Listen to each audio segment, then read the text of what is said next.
Yo tengo la licenciatura en educación, tengo una especialidad en biología, tengo una maestría en pedagogía, tengo una maestría en psicología clínica y de la salud con enfoque cognitivo-conductual, tengo el doctorado en desarrollo del potencial humano, ¿sí? Y tengo más de 24 diplomados, entre ellos de corte psicoterapéutico, como es la Gestalt. Bueno, el doctorado fue de corte existencial, totalmente existencial, fenomenológico. Manejo desde hipnosis ericksoniana clínica, manejo la tanatología en sus diferentes facetas, clínica, transpersonal, budista, estoy especializado, existencial, que son 5 o 4 modelos en psicología, manejo lo que es biodescodificación, que es constelaciones familiares, que su nombre científico es configuraciones sistémicas, manejo lo clínico, psicología clínica, también diplomados en psicofarmacología, tengo en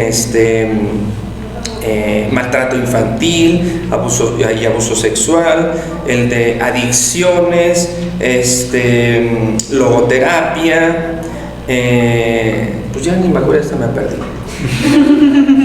Sí, de hecho, pues creo que pues, todos los que vemos, no sé, creo que son todos para no psicoanálisis, estoy especializado en el psicoanálisis. ¿Qué más? Es que se me van muchos. Y he publicado 2 libros, uno que es Tanatología Transpersonal en Venezuela y el otro Tanatología Budista, ¿sí? Que es el que ya va a salir. Ambos van a estar, uno está en Mercado Libre y el otro ya en el periodo de este mes, posiblemente ya esté en Mercado Libre en Amazon. Sí, entonces he publicado, estoy escribiendo más obras, pero por cuestión de tiempo. Soy investigador, me dedico a la ciencia de laboratorio, porque doy biología a los de especialidad de biología de aquí de la nivel superior. Sí, he abordado todos los niveles, preescolar, primaria, secundaria, preparatoria, licenciatura, maestrías y doctorado, donde yo he dado clases, soy asesor de tesis, desde licenciatura, maestría y doctorado. Entonces, ¿qué es a lo que me he dedicado? Soy entrenador también de alto rendimiento, sí, por eso aquí doy biología ya, aquí doy psicología, educación, que son mis áreas, y educación física a los chicos que están formando. Entonces, combinamos. Algo que quiero que tengan muy claro, dice Víctor Frank: si no eres médico, si no eres psiquiatra, no hay forma de que puedas ser psicólogo. Yo planteo eso. Mismo Salama, yo tuve el privilegio de conocer a Héctor Salama, ya si ustedes saben quién es, son los creadores de los modelos psicoterapéuticos en el mundo de la terapia Gestalt, él y Celedonio Castañeda. Yo conozco personalmente a Salama y conocí personalmente a Celedonio Castañeda, que en paz descanse, ¿sí? Y tuve el privilegio de conocer y tener de profesor al doctor Eduardo Calixto, uno de los científicos más grandes del mundo, porque le quieren ahorita desde cuando lo están proponiendo para el premio Nobel en medicina por las investigaciones que han sido en el área de las neurociencias. Entonces, pues me he destacado con cada uno. Jackie Martínez, como el filósofo en la revista del New York Times, que fue mi profesor en el doctorado, el psicólogo número 20 a nivel mundial de mayor influencia, Jackie Martínez, y entre esos pues he conocido a muchas personas, he estado en el medio. Entonces es mi formación, ¿sí? Y soy conferencista también. Bueno, vamos a comenzar con la entrevista. Primero pues queremos agradecerle su tiempo y pues que esté aquí para poder contestar nuestras preguntas. Sabemos que fue un poco complicado abordar todos estos temas de la hora y el día, pero pues qué bueno que podamos estar aquí. Y pues eso, vamos a ir haciendo como por fases las preguntas y pues si tienen por ejemplo alguna duda de que nos referimos exactamente a la pregunta, pues también pueden como regresarlo de alguna manera. Ok, la primera es, ¿cómo fue su primer acercamiento en la terapia funcional analítica y por qué tuvo interés en ella? ¿Cómo la conoció? Okay. El primer acercamiento fue cuando, después del doctorado, hice otra maestría que fue la de psicología clínica, la maestría en psicología clínica con enfoque cognitivo-conductual. Ahí es donde estábamos abordando todos estos tipos de modelos. Realmente ahí fue donde pude integrarme a conocer lo que es una visión general sobre estos modelos psicoterapéuticos o terapéuticos, como quieran llamarlos, o psicológicos. Ok, muchas gracias.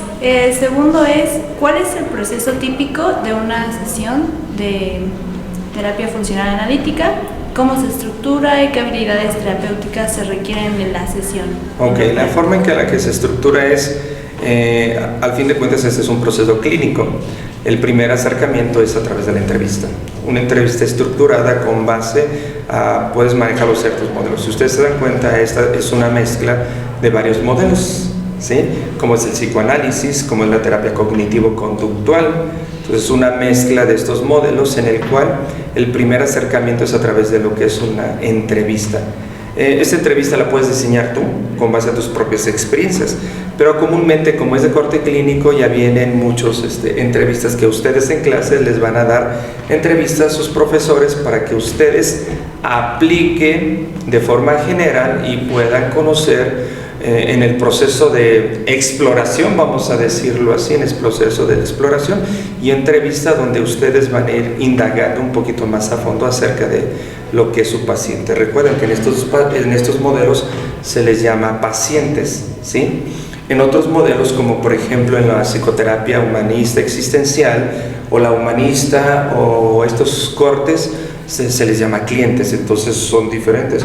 Y en otros modelos se les llama usuarios. Entonces, yo repito algo, es lo mismo, ¿sí? Entonces, pero sí tiene una connotación. Entonces, el primer paso es la parte de la entrevista, ¿no? Y entre esa entrevista es importante lo que es el insight, ¿no?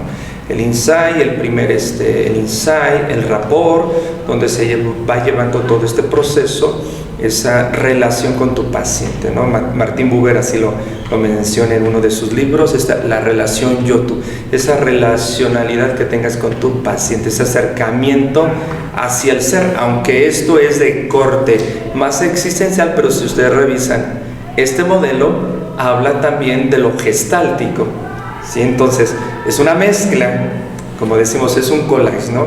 A ustedes comúnmente les han dicho, no mezclen esos modelos Frankenstein, pero sorpresa, este es un modelo Frankenstein, porque trae un modelo gestáltico, psicoanalítico, cognitivo-conductual, etcétera, etcétera. Ok, muchas gracias. La tercera pregunta es si tuvo alguna problemática presente en la práctica clínica para la cual no lo preparó la formación teórica. Claro, como todos ustedes van a ir aprendiendo a través de ese proceso, la teoría es una cosa, la parte práctica es totalmente diferente. En el abordaje te vas a dar cuenta que muchas técnicas y estrategias, pero con base a la individualidad de cada psicólogo, va a ser muy diferente. Aunque tú quieras aplicar lo que te enseñan dentro de clases, tus profesores difícilmente lo puedes llevar al pie de la letra, porque todo esto va cambiando. Van cambiando tan solo, no es lo mismo aplicar ciertos textos, ciertas técnicas hace 30 años a hoy en día, ¿sí? ¿Por qué? Porque todo va avanzando en todos los aspectos. Tanto la terminología se va ajustando conforme vamos avanzando. Entonces, eso es algo que deben de entender. La experiencia es la teoría es una parte fundamental, es el 50% de tu formación, y el otro 50% es la teoría, la parte práctica, ¿no? La experiencia.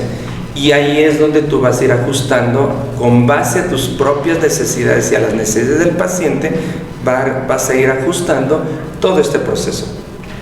Ok. Y la cuarta es ¿cómo fomenta usted la relación de sus pacientes en esta terapia y por qué considera que es importante hacerlo? Ok, primeramente la relación va muy de la mano con el código ético del psicólogo. Ahí esto es importantísimo que ustedes lo consideren, porque he tenido algunos colegas donde a veces quieren llegar más allá, donde el paciente termina en una relación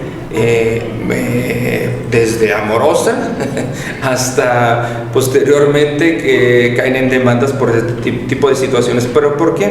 Porque a veces no tenemos claro cuál es el funcionamiento a través del código ético del psicólogo. Entonces, el código ético del psicólogo es una guía, ¿sí? No es porque tengas que llevarlo al pie de la letra, pero es una guía que te permite facilitar una mejor convivencia y relación con tu paciente. Entonces, ese es el primer paso que ustedes deben de saber.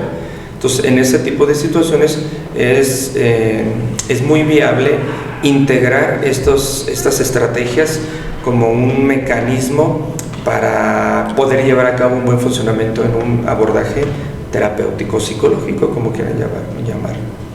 Ok. Bueno, ahora continuando con esta otra fase, ¿cuáles cree usted que son las limitaciones de la FAP con respecto a las resistencias que pueda presentar el paciente?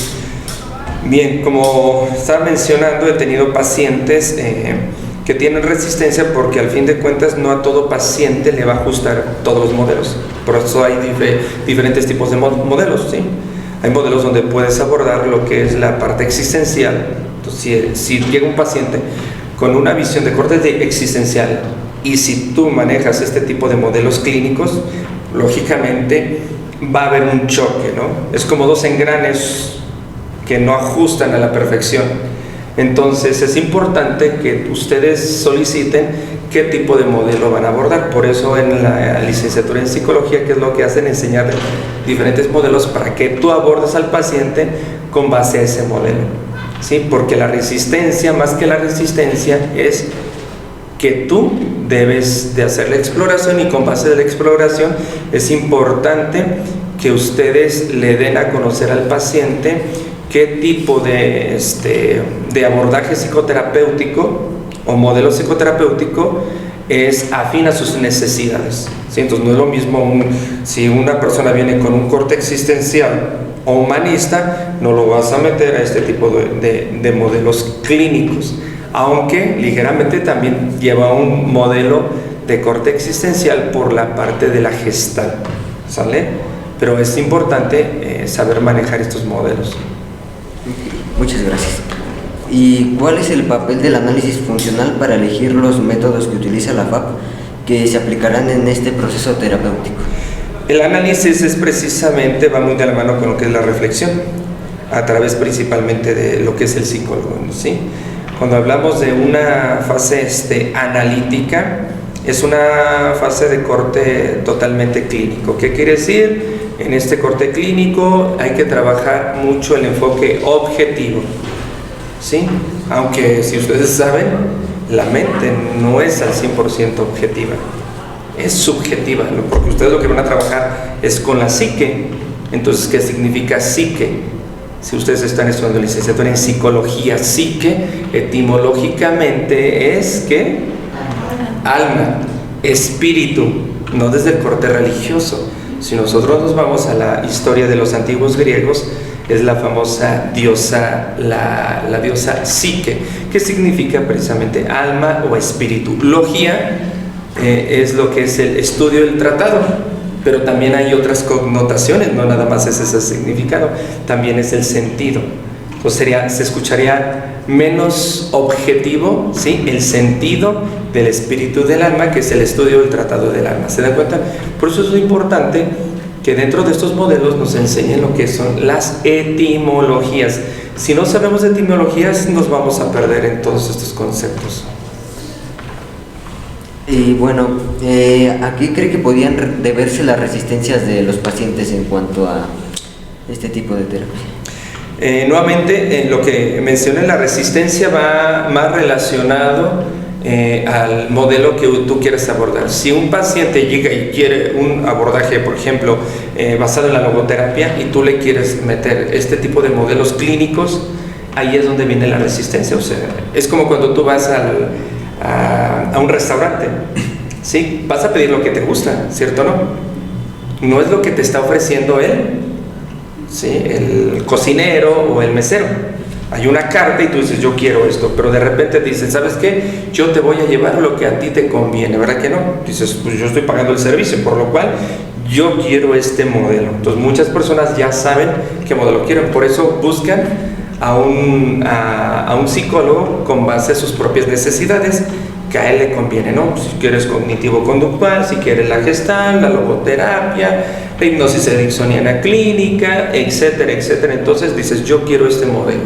porque yo pago un servicio y como cual yo quiero que se me dé este servicio con base a mis propias necesidades. Entonces, más que la resistencia, es esta situación. La resistencia en ocasiones va también relacionado a que el mismo paciente va y no quiere sanar.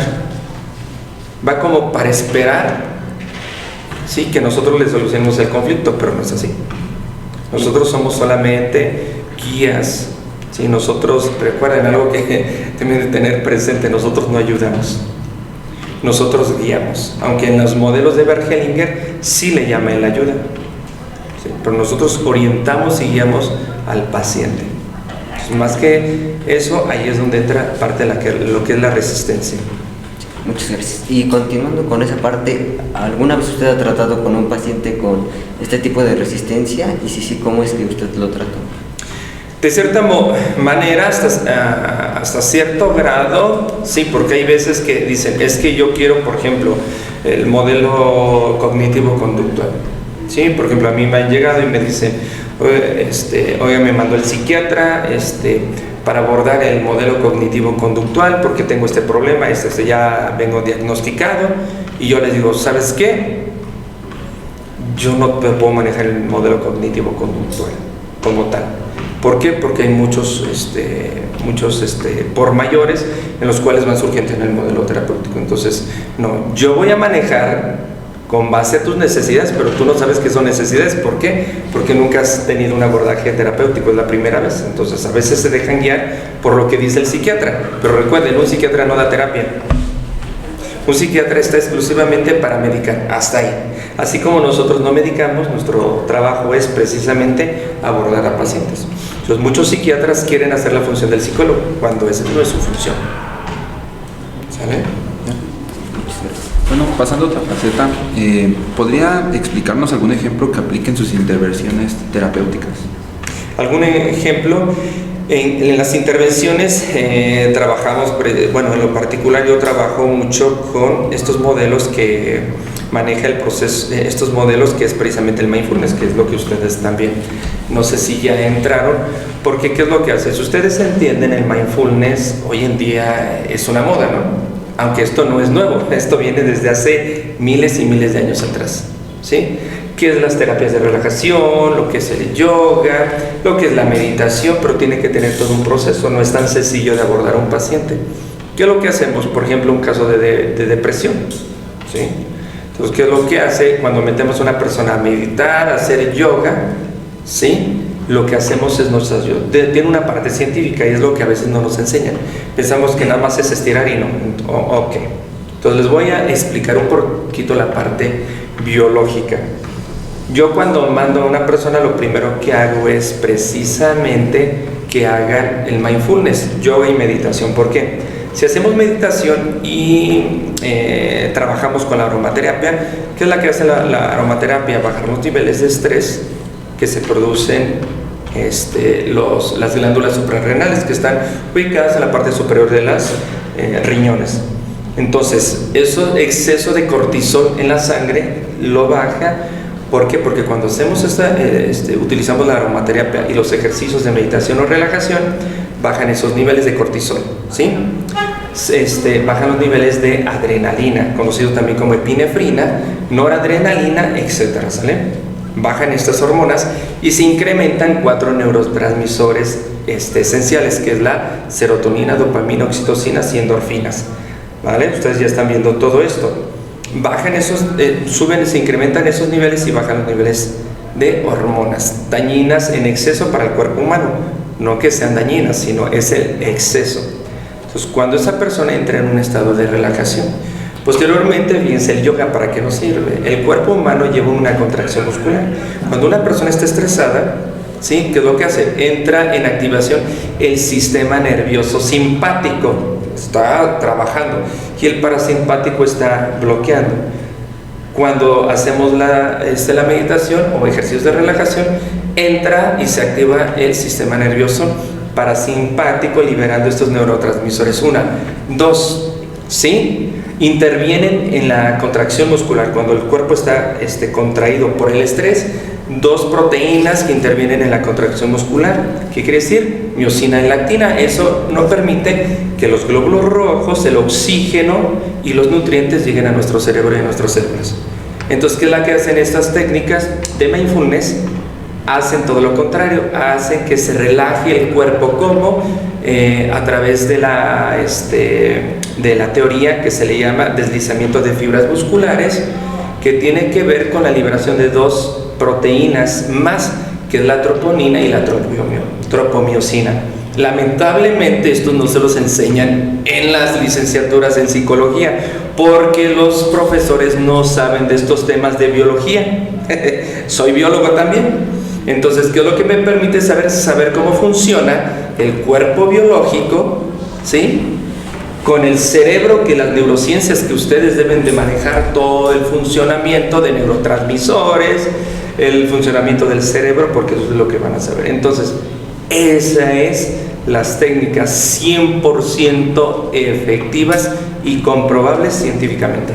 Muchas gracias. La siguiente sería, ¿cuáles son los beneficios de adoptar las metáforas dentro de la terapia en comparación con otras estrategias? Ok, las metáforas son muy buenas porque es una forma, por eso se le llama esta parte analítica. ¿Qué es lo que hace? Cuando nosotros manejamos una metáfora, lo que hacemos es echar a funcionar el cerebro, literal. No es porque no esté funcionando, pero no está activado como debería de estar activado. Entonces, ¿qué es lo que hace con este tipo de metáforas? Son muy buenas las metáforas, ¿sí? ¿Sí? Son excelentes para estos modelos porque te permite analizar. De ahí viene, ¿no? Analítico, analizar, reflexionar, o sea, reflejarte en ti mismo, análisis, reflexión, y esto te permite precisamente una mejor relación tanto con tu paciente, contigo mismo. Gracias. ¿Cómo se pueden evaluar el impacto y efectividad de estas estrategias en el proceso terapéutico? ¿Cómo se pueden evaluar?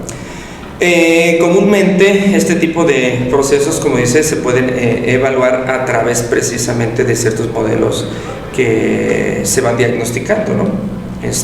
Hay algunos test muy básicos y muy sencillos que ustedes lo aplican, pero se llama el test de EVA, ¿no? Es donde está una reglita y están los diferentes niveles, desde ¿te sientes bien? ¿O qué tal mal te sientes, no? Entonces, se hace básico porque es con base en la necesidad del paciente, ¿sí? Y recuerden, unas personas que me dicen, ¿sabes qué? Me siento súper mal. Entonces, ya no, aquí dice que está muy mal, ¿no? ¿Sí? O excelentemente bien. Entonces, estás muy mal. Pero mal, ¿para quién? Para él. No es para todos aplicable. Y esto tiene que ver porque en el cerebro existe la ínsula. Esa ínsula, con base al procesamiento emocional, si esta no está funcionando correctamente, una persona puede perder su celular y se siente morirse. Y yo he tenido pacientes que han perdido a toda su familia en un accidente.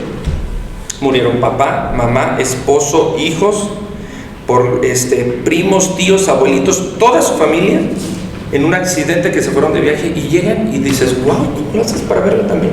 Sin medicación psiquiátrica, perdió a todos. ¿Por qué? Porque tiene que ver mucho con el procesamiento de la ínsula. Todo es neurobiológico.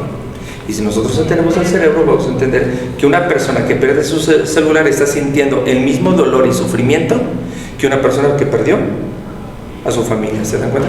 Entonces no podemos nosotros, ¿sí?, desacreditar y desaprobar el sufrimiento de una persona por un celular que a otra que perdió toda su familia. Entonces, ese es un ejemplo básico. A ellos les preguntamos cómo te sientes con base a su propia escala. Esa es la escala de EVA, de hecho. Entonces, ellos te van diciendo cómo te sientes. Del 1 al 10 lo puedes hasta catalogar. ¿Cómo llegas el día de hoy? No, estoy en 0. Vas en la tercera, cuarta sesión. ¿Cómo te sientes del 1 al 10? Me siento en el 8. Ok, vamos a subir un poquito más algunas estrategias. ¿Por qué? Porque ellos no van a entender ciertos términos que utilizamos. Al paciente tienes que llegarles con términos coloquiales, no tan científicos, porque si no se te va a ir. Muchas gracias. Bueno, para finalizar esta parte, ¿cuáles son los riesgos de que el paciente no interprete de manera adecuada el mensaje que se busca transmitir con este método? Claro, pues es catastrófico. porque muchos de ellos, si no lo interpretan, a veces, por eso es importante que ustedes, cuando se acerquen, ustedes tienen que hablar al lenguaje de su paciente, utilizar los menos términos científicos, porque es como cuando tú vas al médico y te sacan quién sabe qué tantos terminologías y dices, ah caramba, no le entendí, no sé, pues lo único que te digo es que te dolía la cabeza. Fue todo. Pues bueno, entonces así tienes que ir de forma literal, ¿no? Es que mi novio es un tóxico. Sí, se ve que es un tóxico, que no es así, ¿no? Pero sí, pues es tóxico, ¿no? Pues ellos utilizan este tipo de lenguaje coloquial. Es tóxico. Sí, pues es tóxico, ¿no? Utilizan el mismo lenguaje, porque de lo contrario no vas a generar precisamente ese rapport con tu paciente. Muchas gracias. Bueno, continuando un poco más como para contestar lo que es la parte teórica, se habla, por ejemplo, de las CCR, que son las conductas clínicamente relevantes, y nos gustaría saber cuáles son las maneras más comunes de las que se manifiestan de manera observable las CCR. Ok. Es que hay muchas formas. Primeramente debes de conocer el lenguaje corporal del paciente o de las personas, el lenguaje corporal, en la forma del vestir, en la forma de caminar. Hay todo un lenguaje. De hecho, hay un libro que publica Paul Watzlawick, que es algo que ustedes, es importante que tarde que temprano lo sepan, que se llama Teoría de la Comunicación Humana. Entonces él maneja dos tipos de comunicación, una analógica y la otra digital. Y de la analógica se deriva de lo que es las gesticulaciones, corporalidades, etcétera, etcétera, ¿no? Entonces, con base a eso, ¿sí?, tú identificas. Entonces, aquí es donde perdemos mucho lo que es el insight. El insight, ¿qué es? Intuición. Entonces, si tú abordas tantas partes clínicas, tantas test y este tipo de abordajes, pierdes lo que es el insight, se rompe. La intuición, porque estamos acostumbrados a estar aplique y aplique tantos test, que lo único que hacemos es de que lo que es la intuición se atrofia. Dice Lamarck en la biología, ¿sí?, uno de los padres de la genética y de la biología. Dice que su teoría del uso y desuso de los órganos, órgano que no se utiliza con el paso del tiempo, se atrofia y tiende a desaparecer. Si tú no echas a volar tu insight, ¿qué es lo que va a pasar? Va a desaparecer y te va a costar mucho trabajo atender a un paciente, porque si tú no tienes un test, no lo vas a poder abordar. La finalidad es que ubiquemos ambos modelos. Entonces, ¿se dan cuenta? Siempre hay algo científico, pero si no damos lo científico, no lo vamos a entender. Pues no nada más es, esas cosas de meditación, mindfulness, no, todo un proceso científico, ¿sí? Por ejemplo, si hablamos de vibración, hasta lo hacemos coloquialmente. Yo a mis alumnos de psicología les tengo que explicar, bueno, dime cuál es la vibración del amor, en cuántos hercios científicamente. Ahí está. ¿A cuántos hercios está vibrando la emoción del miedo? La emoción de la depresión, ¿a cuántos hercios? Y hay una tabla muy básica del doctor David Hawkins, que precisamente publica un libro muy genial, ¿sí?, relacionado precisamente a estos temas. Que en mi primer libro publico esa tabla del doctor David Hawkins, ¿sí?, y la retomo en mi segundo libro que publiqué. Entonces, ¿qué es lo que haces? Ahí es donde debes de, cuando hablamos de vibración, el psicólogo debe de saber que la vibración existe, sí, pero se le llama en ciencia hercios, y esos hercios son los que nos conectan con otras personas. Ahí es donde tú vas a ver si estás vibrando con tu paciente, como lo decimos coloquialmente, pero en ciencia se llama hercios. Entonces, son las formas que nosotros debemos de acercarnos a ese proceso. Entonces, para detectar precisamente una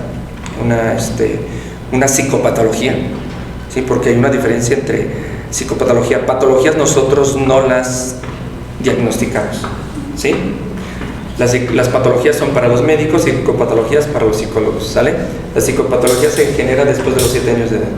Todo lo que no sean hasta de los 0 a los 7, hasta lo dice Piaget, después de los 7 años ya se convierte en una psicopatología, ¿sale?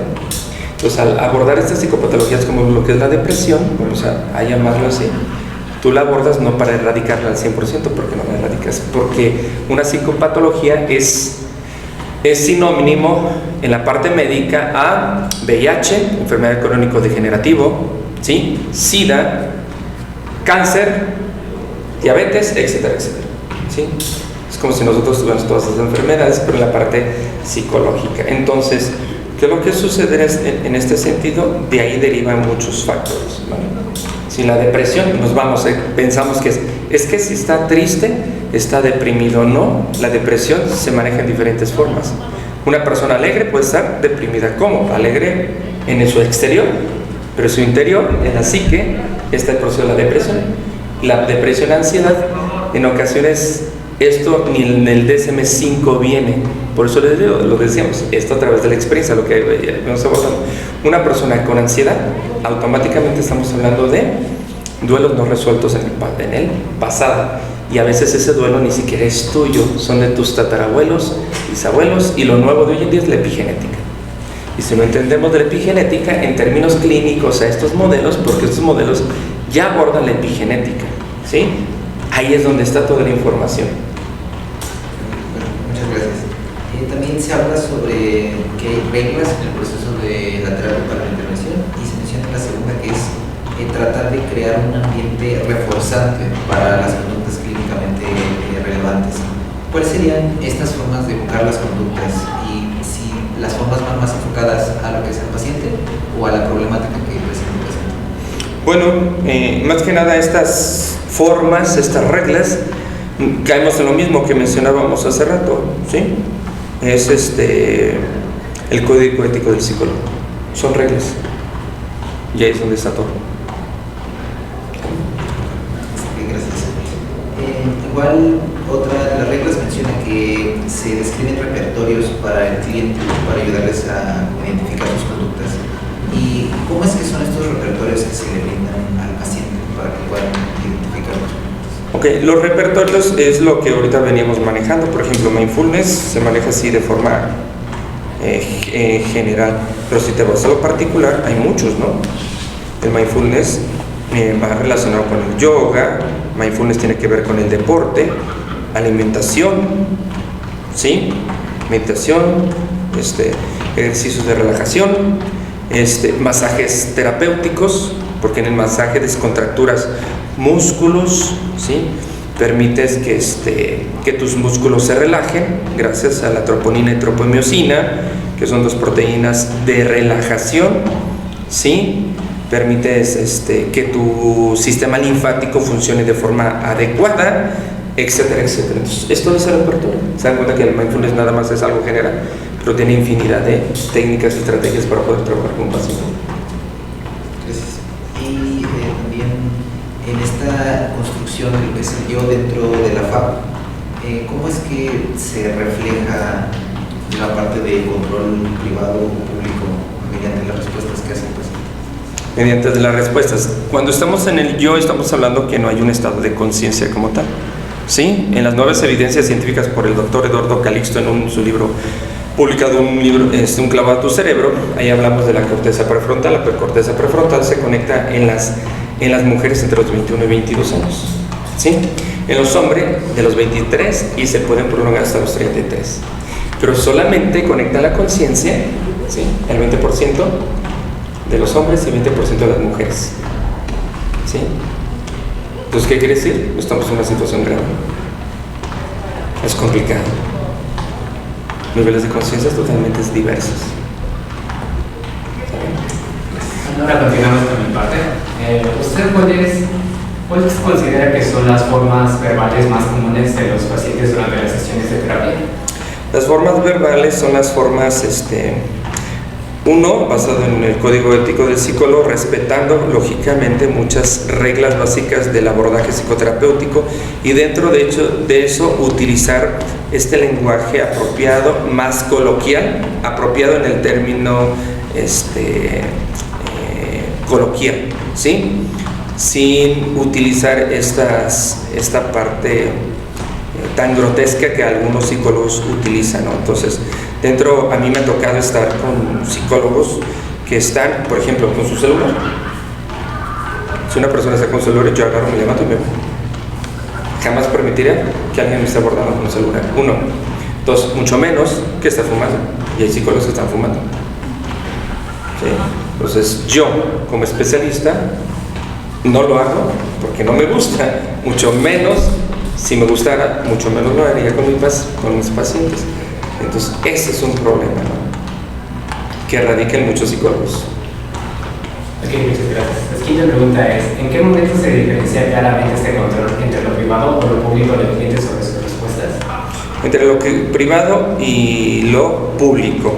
Cuando te refieres a lo privado, a lo público, te refieres a la forma del psicólogo privado que trabaja de forma particular y de forma, sí, lo privado, la parte, como llamamos en la educación privada y particular, ¿a eso te refieres?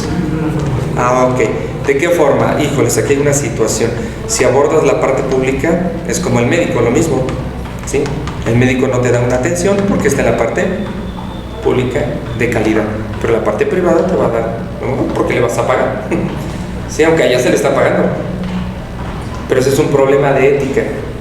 Entonces el psicólogo clínico tiene unas reglas estandarizadas donde de ahí no se sale. Lo mismo tiene que aplicar a todos los días. Yo he tenido pacientes que han llegado de haber pasado por psicólogos, psiquiatras más de 15 veces, ¿eh? Y él dice, yo ya no creo, pero mi mamá me envió aquí. Ok, ¿sí? Y me dice, si me dice en mi primer sesión que me va a aplicar el test proyectivo de la persona bajo la lluvia, mejor me voy. Y yo dije, de hecho yo ni test aplico. Porque no funciona. Okay. ¿Sale? Sí. La siguiente pregunta. Se habla sobre una base de datos que permite hacer registros sobre los cambios que ocurren dentro de la sesión. ¿Cómo es que se usa este recurso en el momento de estar en la terapia para evaluar el progreso del cliente y cómo se ajusta el tratamiento en consecuencia? Ok, ¿me lo puedes repetir porque al principio me perdí un poquito? Se habla sobre una base de datos que permite hacer registros sobre los cambios que ocurren dentro de la sesión. ¿Cómo es que se usa este recurso en el momento de estar en la terapia para evaluar el progreso del cliente y cómo se ajusta el tratamiento en consecuencia? Ok, esa base de datos la va desarrollando uno con base a la experiencia que va teniendo con sus pacientes, ¿sí? Es lo que conocemos como estadística, ¿sí? Con base a la experiencia de cada psicólogo, es la estadística, es lo que me está rodando. Me llega un ejemplo. Tuve al año 1000 pacientes y de esos 1000, ¿sí?, 900 pacientes venían por una situación de depresión. Entonces, ahí está la parte estadística clínica. Tú sabes que te está llegando. Y ahora de esa depresión, un ejemplo, ¿cuáles son los indicios de que causa la depresión? Entonces, no, la depresión te está en su mayoría. Ahora tienes que hacer una subdivisión. La mayoría es por un ejemplo, duelos no sanados a lo largo de tu desarrollo de vida, ¿no? Entonces, esto es importante, y ahí van saliendo. Ahora, algo importante, estamos acostumbrados a hablar que el diagnóstico, yo nunca manejo diagnóstico, manejo posible diagnóstico, porque si tú manejas diagnóstico es porque tú me estás diciendo que tengo con exactitud, y el posible diagnóstico hay ¿qué crees? Una variable que puedes equivocarte. Y rápidamente, y si tú te equivocas y un paciente que te quiere demandar, ¿lo puede lograr? Sí, porque le dice un diagnóstico. Pero si tú le cambias posible diagnóstico, ya no le das la oportunidad a que tu paciente te pueda demandar, porque tú le estás dando un posible diagnóstico. Es una posibilidad. ¿Se dan cuenta cómo una palabra te puede llevar a la cárcel y te puede salvar? y lo único que nos enseñan es diagnóstico, diagnóstico, diagnóstico. ¡No! ¿Se dan cuenta cómo se tienen que cambiar las reglas del juego? Y eso lo ves a través de la experiencia. Bueno, ya para terminar mi sección ¿en qué situaciones usted piensa que la FAP no es funcional o no debe aplicarse? ¿En qué momentos? Como lo mencioné hace rato, en el momento que el paciente no accede al modelo que tú le estás sugiriendo.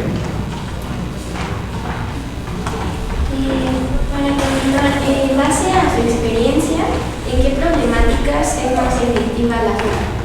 La FAP,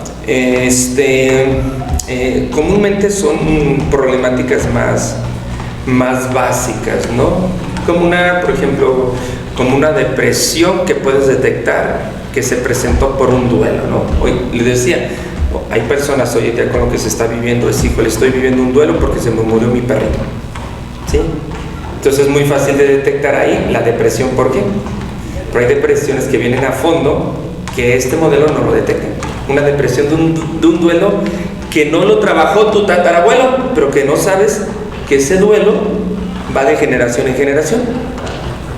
Y eso es epigenético, ¿sí? Entonces, ¿qué es lo que haces? Esto no lo detectan estos modelos, ¿sí? Solamente otro tipo de modelos. Esto se reduce exclusivamente a, vienes por un duelo, vamos a suponer, estoy trabajando la parte tanatológica, la tanatología clínica a través de este modelo, ¿ok? Que se me murió mi perrito, ok, vamos a hacer esto, hacemos todo el duelo del perrito a través de las etapas de que ustedes quieran. Si quieren las de Elizabeth Kubler-Ross, las 5 etapas, otras etapas, no importa. Entonces, ¿qué es lo que hacemos? Puedes abordarlo, sí, pero hasta ahí puedes llegar. O sea, estos modelos están muy limitados, ¿sí? Para poder llegar a fondo de la psique. ¿Considera la FAP como una terapia accesible, tanto en el aspecto de formación, por ejemplo, para encontrar cursos o diplomados, así como en el aspecto de encontrar especialistas de esta formación, con esta formación? Ok, no es tanto que lo manejen muchos, comúnmente el que más manejan y lo más común es la terapia cognitivo-conductual y lo clínico. Es lo más común, lo más. ¿Es también accesible en el sentido de que está al alcance de todos los contextos y poblaciones? No, y no nada más este modelo, ningún otro modelo. Porque los que tienen mayor accesibilidad, ¿quiénes son? Los que tienen mayor recurso económico, ¿sí? Una persona con un recurso económico deficiente, no me gusta utilizar el término pobreza porque es una forma de etiquetar socialmente a las personas. Entonces, con economía, lo estoy poniendo en términos coloquiales, en economía no tan vulnerable, que lo que hacen difícilmente pueden tener accesos a este tipo de modelos. Por eso están otros modelos también, que son los grupos de encuentro, como desde el enfoque humanista, ¿no? ¿Por qué? Porque pueden tener acceso a otro tipo de personas de bajos recursos a este tipo de modelos. Dentro de la combinación o la complementación de la FAP con otras terapias, ¿en base a qué se decide que es útil el implemento del modelo? Del modelo con base en las propias necesidades del paciente, porque ahí tú vas a decir, ok, si este modelo trae la parte del psicoanálisis, la gestal, la cognitivo-conductual, etcétera, etcétera, ¿qué es lo que haces? Tú lo que vas a hacer es con base a esa necesidad, ¿sí? Tú dices, ok, me voy a lo mejor por la parte de lo gestáltico, del vive el aquí y el ahora, ¿sí? Nada más que hay que entenderlo bien, porque muchas personas dicen, ya entendí, vive en el presente, deja el pasado. Pues no, ¿se dan cuenta cuál es el problema? Que este modelo está abordando, ¿sí?, el psicoanálisis, que el psicoanálisis va a la infancia y al pasado, ¿sí? Y la gestante dice, vive el aquí y el ahora, y dices, ah, caray, ¿cómo está? Por eso, si no entendemos los modelos, pensamos que los modelos, que el vivir aquí y el ahora es vive el aquí y el ahora, y de aquí en adelante y deja el pasado. Entonces el psicoanálisis, ¿qué? ¿Dónde queda? Pero por eso te da esta oportunidad, ok, pues entra con lo gestáltico, nada más. Pero si quieres entrar con lo gestáltico y luego con el psicoanálisis, pues ya le diste la torre del modelo. Ahí sí. Pues entonces, ¿cómo lo haces? Por fin me dices que vive el aquí y el ahora, y por otra parte, ¿sí?, estás trabajando con los recuerdos de la infancia. Entonces, pero hay que saberlo, entenderlo, porque no nos han explicado bien. Sí, siempre les han hecho creer a ustedes que el padre de esto es esto. Por ejemplo, la terapia cognitivo le dicen el padre de lo que es el conductivismo. ¿Quién es? El conductismo, perdón. ¿Quién es? Watson, Skinner, Pablo. Y eso es una mentira. No es cierto. Eso es una mentira.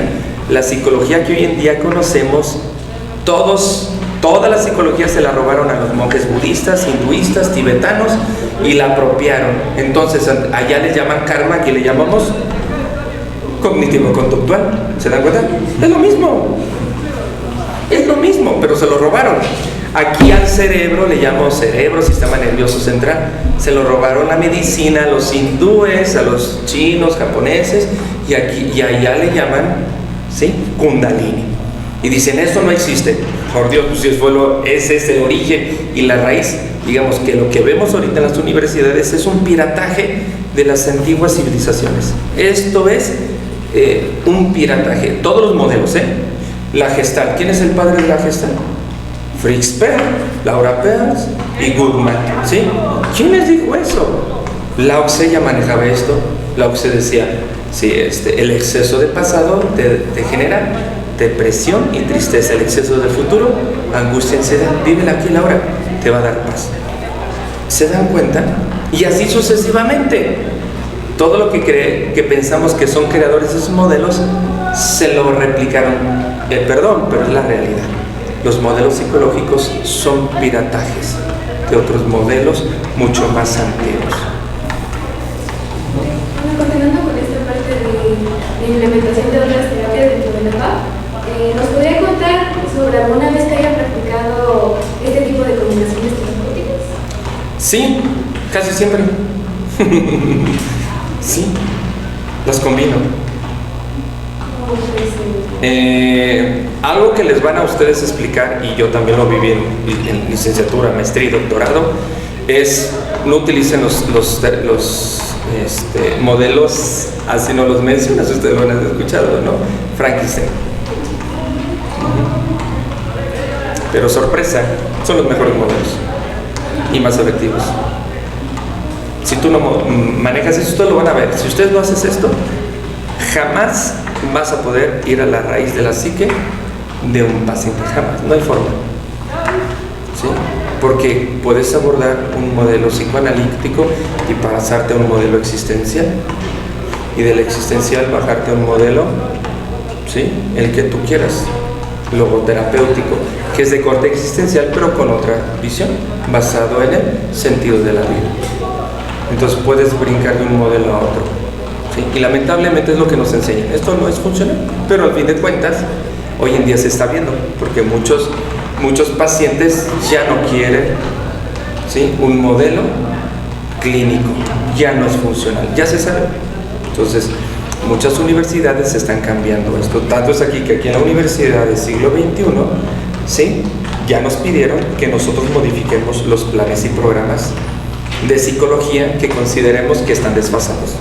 Entonces yo en mis modelos voy a quitar los modelos clínicos para integrar otros nuevos modelos que son funcionales en el siglo XXI, que ya no son aplicables. ¿Por qué no son aplicables?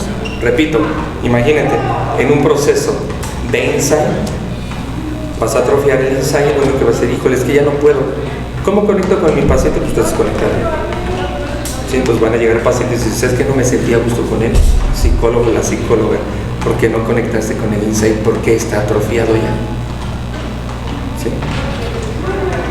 Bueno, ¿cómo es la relación del trabajo multidisciplinario en estas intervenciones combinadas?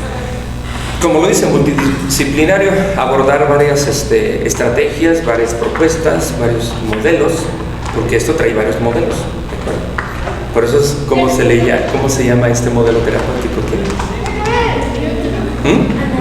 ¿Analítico qué? Funcional. ¿Se dan cuenta? Porque trae varios modelos, ¿sí? Y lo que haces es analizar, lo voy a poner en términos muy vagos. Analizas qué tipo de estrategias técnicas, aparte va mucho más a fondo, no lo voy a poner así para no entrar a detalles por cuestiones también de tiempo. Entonces, analizas, ¿sí? Análisis.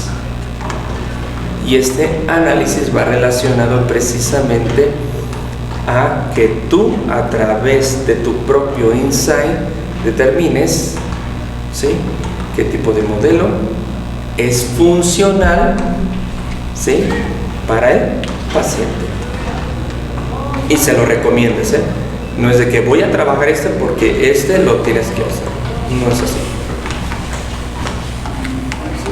La siguiente sería, ¿alguna vez has rechazado un caso por criterios personales o profesionales? Sí. Sí, y bueno, en caso de que sí, ¿cómo fue esa experiencia? Ok, yo no atiendo pacientes, ¿sí?, que sean adoradores de la Santa Muerte, santeros, algo pasa ahí, jamás, ¿sí? Religión yoruba, jamás me meto, jamás atiendo. Yo lo primero en el proceso de entrevista, religión, ¿sí? Católico, empiezo a explorar un poquito más de la religión y lo rechazo, no, por experiencia, terminó muy mal. Entonces, jamás atiendo a estas personas. Para mí, basado en mi experiencia, porque ningún libro te lo dice, o sea, en experiencias terminas muy mal con esas personas. Jamás las atiendo.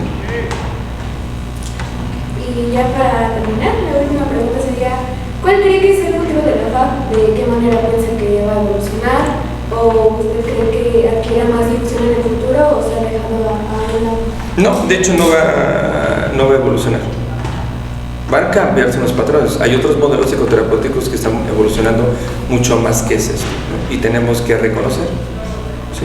No va a evolucionar, ¿sí?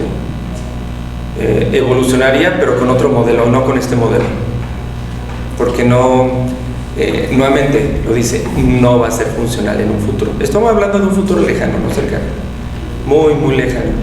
No hay forma por el corte que se está manejando, ¿sí? Desde el punto de vista clínico, desde ese punto, pero desde el punto de vista existencial como la gestal, sí. Y por ejemplo, la terapia gestal va a ir avanzando a pasos agigantados, ¿sí? Lo que es del cognitivo conductual va a desaparecer en un futuro porque ya no es funcional. Entonces, estos desde la parte clínica no, entonces no van a evolucionar. Pero si le quitas lo clínico y le integras, ¿sí?, lo funcional como lo existencial, lo gestal, la logoterapia y otros modelos, el humanista, etcétera, etcétera, que hay muchos modelos, entonces sí va a evolucionar, pero ya no con estos, o sea, ¿a qué quiero llegar? Es que van a tener que extraer, ¿sí?, algo que no sea funcional para este modelo, para dejarlo de otra forma. Entonces van a quitarle hasta el concepto clínico. Ya cuando ustedes escuchen en un futuro lo clínico, van a decir, ay, ya lo clínico es como ahorita, ¿no? La educación tradicional, no, eso ya no, ya fue en el pasado. Ok, lo clínico es exactamente lo mismo. Clínico es sinónimo de tradicional en la educación, ¿sí? Para que lo vayan entendiendo. Clínico es sinónimo de pasado, ¿sí? Tradicional es sinónimo de pasado, ¿sí? Entonces, ¿cuáles son los modelos actuales? Modelos existenciales, fenomenológicos, hermenéuticos, ¿sí?, holísticos. Y lo holístico, hay un problema, lo prostituyen pensando que son velitas, cuarcitos, eso no es lo holístico. Yo no sé quién les enseñó a esa gente qué es lo holístico, ¿no? ¿Sí? Ejemplo, si ustedes abordan hasta el concepto esotérico y exotérico, ¿qué creen? No, esas cosas no. Y yo, ¿qué significa esotérico y exotérico etimológicamente? Y no lo entendemos, ¿verdad? Esotérico, conocimiento dentro de ti, es psicología. Exotérico, conocimiento del exterior. Esotérico, voy a analizar una hoja de un árbol a través del microscopio. ¿Se dan cuenta? Los tiempos cambiaron nada más. Si ustedes van a la filosofía de Aristóteles y ven que se encontraron 550 textos esotéricos y exotéricos de sus discípulos de Aristóteles, fíjense cómo se llama, no le dicen 550 textos, se les llaman textos esotéricos y exotéricos. ¿Y qué es lo que hace? Uno de los libros mucho más amplios y más complejos de Aristóteles es la metafísica de Aristóteles. Y hoy en día la metafísica se prostituye con otros términos. No tiene nada que ver la metafísica de aquellos tiempos, ¿sí?, o en la actualidad, la misma metafísica de Martin Heidegger, el filósofo más importante del siglo XX, que de ahí derivan los modelos existenciales, ¿sí?, que de ahí deriva el modelo precisamente también de la gesta, de lo que están abordando estos modelos. Entonces, hay que entender a profundidad. Lógicamente, pues esta es una entrevista, no nos podríamos meter a ir desarrollando a profundidad estos temas, ¿sale? Muchas gracias. Pues con eso damos concluida la entrevista. Le agradezco mucho su tiempo y sus respuestas. ¿De qué? Gracias a ustedes, jóvenes.